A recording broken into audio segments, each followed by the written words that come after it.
ഒരുപാട് ഞാൻ അവന് വേണ്ടി കരഞ്ഞിട്ടുണ്ട്. സമാധാനം ഉറങ്ങാത്ത രാത്രികള്. ഒരേ ഒരു കുഞ്ഞനിയനേ ഉള്ളൂ. ഈ അവസ്ഥ വന്നല്ലേ എന്ന് ആലോചിച്ച്. പക്ഷേ ഉടമ്പടി എടുത്ത ശേഷം എനിക്കൊരു ധൈര്യം വന്നു. പിന്നെ ഞാൻ അവന് വേണ്ടി കരയേണ്ടി വന്നിട്ടില്ല. നിരന്തരമായി ഉടമ്പടി തൈലം ഉപയോഗിച്ച് ഞാൻ അവന് വേണ്ടി പ്രാർത്ഥിക്കുമായിരുന്നു.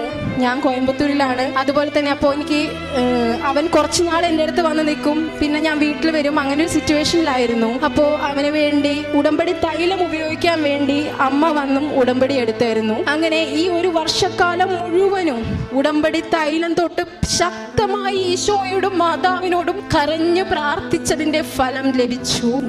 ഈ കഴിഞ്ഞ ജൂലൈ 31 അവന്റെ ഫസ്റ്റ് MRI ആയിരുന്നു. Brain normal condition. ക്യാൻസറിന്റെ ഒരു കണിക പോലും എന്റെ കുഞ്ഞിന്റെ ശരീരത്തിലില്ല. ഈശോയ്ക്കും മാതാവിനും 1000 നന്ദി. എന്റെ കുടുംബത്തിനെ തീരാ സങ്കടത്തിൽ നിന്നും കരകയറ്റിയതിന്.